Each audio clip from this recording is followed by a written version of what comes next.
ये कांग्रेस का काम शादी में आए फूफा जी टाइप है, बुलाओ तो भी दिक्कत है और ना बुलाओ तो भी दिक्कत है। हाँ, ये फूफा जी है, इन्हें काम बिगाड़ना ही है, बस ये है। हम मंदिर बनवा दिया है, यही सबसे बड़ा काम। आप नहीं, डेवलपमेंट हर जगह है, हर फील्ड में डेवलपमेंट है, रोड से लेके इंडस्ट्री, इंटरनेशनल रिलेशन, हर जगह डेवलपमेंट है। केजरीवाल कहते हैं कि ईडी वगैरह को मेरे पीछे छोड़ दिया 2024 के इलेक्शन को लेकर, और कहते हैं मैं कट्टर ईमानदार हूं और मैंने शराब घोटाले में कुछ नहीं किया है। अगर शराब घोटाले में कुछ नहीं किया तो वो जांच से भाग क्यों रहे हैं? नहीं, वो किया नहीं है, गलती से हो गया, क्योंकि नए नए खिलाड़ी और ये भी परेशान तो कर ही रहे हैं। तो दिल्ली में केजरीवाल और इंडिया के लिए पीएम सही है, चलेगा। कुछ अपोजिशन में भी होना चाहिए। जैसे कि हॉस्पिटल बनवा देते, मेडिकल कॉलेज बनवा देते, तो पिछले 10 साल में बहुत से मेडिकल कॉलेजेस भी बने हैं। अगर पहली गवर्नमेंट से कंपेयर करें तो बहुत सारे कॉलेजेस, नए कॉलेजेस बने हैं।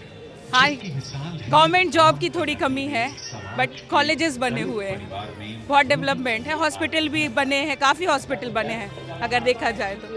ये महंगाई की बात होती है मोदी गवर्नमेंट में कि महंगाई बहुत बढ़ गई है, पेट्रोल की बात होती है, डीजल की बात होती है, रसोई गैस की बात होती है, जीएसटी की भी, गब्बर सिंह टैक्स वगैरह राहुल गांधी कई सालों से कहते आ रहे हैं। तो क्या लगता है कि ये महंगाई है कि नहीं मोदी गवर्नमेंट में? महंगाई तो कोई भी गवर्नमेंट आएगी बढ़नी ही है, पर यहाँ पे पैरेलल में डेवलपमेंट भी हो रहा है, रोड्स बन रही है, तो जितना ज़्यादा ही डेवलपमेंट होगा देश के लिए अच्छा रहेगा।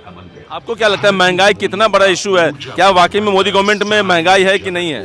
नहीं, महंगाई तो बड़ी है, बट आप ये देखो ना, डेवलपमेंट के साथ में टैक्स भी तो चाहिए। डेवलपमेंट कैसे होगा अगर टैक्स नहीं आएगा? तो कहीं ना कहीं उन्हें कंपनसेट तो करना होगा, तो वही एक है। बट हाँ, कुछ हद तक महंगाई कम हो सकती है। एम्प्लॉयमेंट कितना बड़ा इशू मानते हैं 2024 के इलेक्शन में? तो बहुत बड़ा इशू है, ये वीकनेस है बस, बाकी तो सब अच्छा चल रहा है। मोदी गवर्नमेंट को एक ही काम करना है, एम्प्लॉयमेंट पे ध्यान देना है। एक एम्प्लॉयमेंट ही मुझे लगता है थोड़ा सा वीक रहा है, बाकी डेवलपमेंट बहुत ज़्यादा है। ये बताइए कि राहुल गांधी हैं जो अभी पीएम कैंडिडेट विपक्ष की तरफ से घोषित नहीं किया गया है, लेकिन क्या लगता है कि राहुल गांधी को अगर पीएम के खिलाफ उतारा जाए तो वो मोदी को टक्कर दे पाएंगे? नहीं, अभी उनको भाषण देना ही नहीं आता, वो पीएम नहीं बन सकते, ना बनना चाहिए। वो तो कहते हैं कि मैं मोदी से ज्यादा पढ़ा लिखा हूँ, विदेशों में पढ़ा लिखा हूँ, मोदी तो चौथी पास भी नहीं है। वो उनके भाषण से समझ में आ जाता है, आलू से सोना बनाना, वो नहीं। वो जब तक हैं वो पीएम नहीं बनेंगे, कोई उनको वोट ही नहीं देगा जब तक फेस चेंज नहीं होगा। आपको ऑप्शन ही नहीं है मोदी का। आपको क्या लगता है युवा नेता जो अपने खुद को कहते हैं राहुल गांधी मैं युवा नेता हूँ, पढ़े लिखे, मोदी से ज्यादा पढ़े लिखे, क्या वो मोदी से बेहतर देश चला सकते हैं? बिल्कुल नहीं। एक्सपर्ट और पढ़ने लिखने में बहुत डिफरेंस है। तो राहुल गांधी भले ही पढ़े लिखे होंगे, मगर मोदी जी एक्सपर्ट है। अनुभव बहुत बड़ी चीज़ है। केजरीवाल IITian जो कहते हैं कि 2 स्टेट में हमारी गवर्नमेंट है और हमने ये दिखा दिया है कि गवर्नमेंट कैसे चलाई जाती है, तो क्या लगता है केजरीवाल को अगर पीएम कैंडिडेट बनाता विपक्ष तो क्या वो टक्कर दे पाएंगे? नहीं, मुझे नहीं लगता, क्योंकि केजरीवाल सिर्फ 1-2 राज्यों में अपने आप को प्रूव कर पाए हैं, बाकी राज्यों में अपने आप को अभी तक प्रूव नहीं कर पाए हैं। मुझे नहीं लगता कि अभी वो 24 के लिए तैयार है।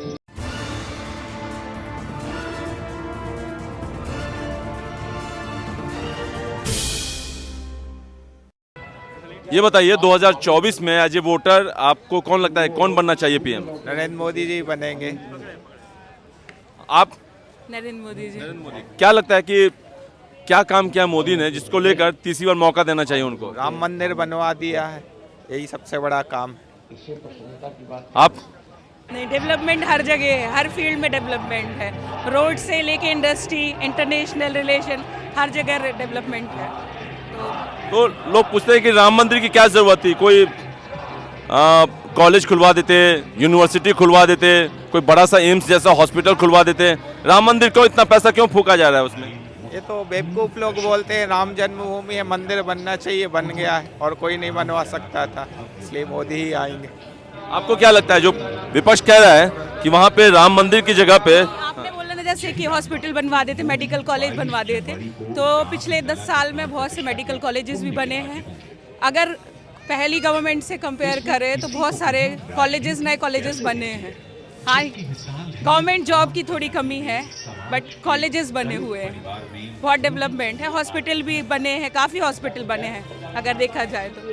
ये महंगाई की बात होती है मोदी गवर्नमेंट में कि महंगाई बहुत बढ़ गई है, पेट्रोल की बात होती है, डीजल की बात होती है, रसोई गैस की बात होती है, जीएसटी की भी, गब्बर सिंह टैक्स वगैरह राहुल गांधी कई सालों से कहते आ रहे हैं। तो क्या लगता है कि ये महंगाई है कि नहीं मोदी गवर्नमेंट में? महंगाई तो कोई भी गवर्नमेंट आएगी बढ़नी ही है, पर यहाँ पे पैरेलल में डेवलपमेंट भी हो रहा है, रोड्स बन रही है, तो जितना ज़्यादा ही डेवलपमेंट होगा देश के लिए अच्छा रहेगा। आपको क्या लगता है महंगाई कितना बड़ा इशू है? क्या वाकई में मोदी गवर्नमेंट में महंगाई है कि नहीं है? नहीं, महंगाई तो बड़ी है, बट आप ये देखो ना, डेवलपमेंट के साथ में टैक्स भी तो चाहिए। डेवलपमेंट कैसे होगा अगर टैक्स नहीं आएगा? तो कहीं ना कहीं उन्हें कंपनसेट तो करना होगा, तो वही एक है। बट हाँ, कुछ हद तक महंगाई कम हो सकती है। एम्प्लॉयमेंट कितना बड़ा इशू मानते हैं 2024 के इलेक्शन में? तो बहुत बड़ा इशू है, ये वीकनेस है बस, बाकी तो सब अच्छा चल रहा है। मोदी गवर्नमेंट को एक ही काम करना है, एम्प्लॉयमेंट पे ध्यान देना है। एक एम्प्लॉयमेंट ही मुझे लगता है थोड़ा सा वीक रहा है, बाकी डेवलपमेंट बहुत ज़्यादा है। ये बताइए कि राहुल गांधी हैं जो अभी पीएम कैंडिडेट विपक्ष की तरफ से घोषित नहीं किया गया है, लेकिन क्या लगता है कि राहुल गांधी को अगर पीएम के खिलाफ उतारा जाए तो वो मोदी को टक्कर दे पाएंगे? नहीं, अभी उनको भाषण देना ही नहीं आता, वो पीएम नहीं बन सकते, ना बनना चाहिए। वो तो कहते हैं कि मैं मोदी से ज्यादा पढ़ा लिखा हूँ, विदेशों में पढ़ा लिखा हूँ, मोदी तो चौथी पास भी नहीं है। वो उनके भाषण से समझ में आ जाता है, आलू से सोना बनाना वो नहीं। वो जब तक हैं वो पीएम नहीं बनेंगे, कोई उनको वोट ही नहीं देगा जब तक फेस चेंज नहीं होगा। आपको ऑप्शन ही नहीं है मोदी का। आपको क्या लगता है युवा नेता जो अपने खुद को कहते हैं राहुल गांधी मैं युवा नेता हूँ, पढ़े लिखे, मोदी से ज्यादा पढ़े लिखे, क्या वो मोदी से बेहतर देश चला सकते हैं? बिल्कुल नहीं। एक्सपर्ट और पढ़ने लिखने में बहुत डिफरेंस है। तो राहुल गांधी भले ही पढ़े लिखे होंगे, मगर मोदी जी एक्सपर्ट है। अनुभव बहुत बड़ी चीज़ है। केजरीवाल IITian जो कहते हैं कि 2 स्टेट में हमारी गवर्नमेंट है और हमने ये दिखा दिया है कि गवर्नमेंट कैसे चलाई जाती है, तो क्या लगता है केजरीवाल को अगर पीएम कैंडिडेट बनाता है विपक्ष तो क्या वो टक्कर दे पाएंगे? नहीं, मुझे नहीं लगता, क्योंकि केजरीवाल सिर्फ 1-2 राज्यों में अपने आप को प्रूव कर पाए हैं, बाकी राज्यों में अपने आप को अभी तक प्रूव नहीं कर पाए हैं। मुझे नहीं लगता कि अभी वो 24 के लिए तैयार है। केजरीवाल कहते हैं कि ईडी वगैरह को मेरे पीछे छोड़ दिया 2024 के इलेक्शन को लेकर, और कहते हैं मैं कट्टर ईमानदार हूं और मैंने शराब घोटाले में कुछ नहीं किया है। अगर शराब घोटाले में कुछ नहीं किया तो वो जांच से भाग क्यों रहे हैं? नहीं, वो किया नहीं है, गलती से हो गया, क्योंकि नए खिलाड़ी और ये भी परेशान तो कर ही रहे हैं। तो दिल्ली में केजरीवाल और इंडिया के लिए पीएम सही है, चलेगा।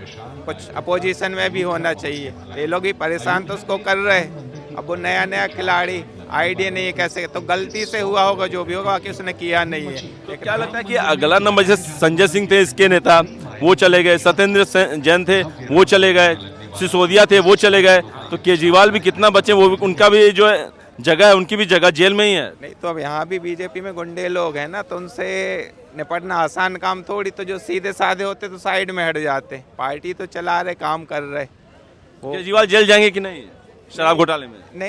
नहीं जाएगा, ना जाना चाहिए, तो परेशान कर रहे हो। अगर हुआ होगा तो गलती से हुआ होगा, कुछ उसने किया। आपको क्या लगता है केजरीवाल, इतने सारे मंत्री वगैरह थे शराब घोटाले में चले गए, अंदर चले गए, तो अगला नंबर केजरीवाल का चाहे जितना भी बचे पूछताछ से? मुझे लगता है अभी तक बच गए तो शायद बच जाएंगे, यही बच जाएंगे। अगर जाना होता तो बाकी नेताओं के साथ चले जाते। कितना सही मानते हैं विपक्ष जो कहता है कि ईडी और सीबीआई का गलत इस्तेमाल किया जाता है गवर्नमेंट में और विपक्ष के नेताओं को टारगेट किया जा रहा है? नहीं, हाँ, ये तो है। वो तो गवर्नमेंट, प्रेजेंट गवर्नमेंट का इन्फ्लुएंस तो होता ही है, चाहे सीबीआई हो चाहे कोई भी बॉडी हो, इन्फ्लुएंस तो होता है निश्चित रूप से। तो राम मंदिर का मुद्दा जो है बीजेपी को कितना फायदा देगा 2024 में, क्योंकि प्रतिष्ठा भी 2024 में ही है और इलेक्शन भी 2024 में ही है? मुझे लगता है प्रतिष्ठा रखने का कारण भी यही है 2024 में, क्योंकि इलेक्शन है। हाँ, निश्चित रूप से ये है कि बहुत बड़ा मुद्दा था जो अभी तक सॉल्व नहीं हो पा रहा था, वो बीजेपी गवर्नमेंट ने सॉल्व किया है, तो उसे फ़ायदा मिलेगा और मिलना चाहिए। आपको क्या लगता है? तो मंदिर बनवा दी तो आशीर्वाद तो मिलेगा ही, कांग्रेस नहीं बनवा पाती तो जीते गए, मिलना चाहिए। सियासत जो हो रही है, कह रहे थे कि पहले जो हमें न्योता नहीं दिया गया, भगवान राम तो सबके हैं, सबको न्योता मिलना चाहिए, अब न्योता देने तो जा नहीं रहे, कह रहे हैं कि नहीं भाई वो मैं अपने मर्जी से जाऊंगा, न्योते की ज़रूरत नहीं है। तो ये क्यों, ऐसा दोगलापन क्यों है?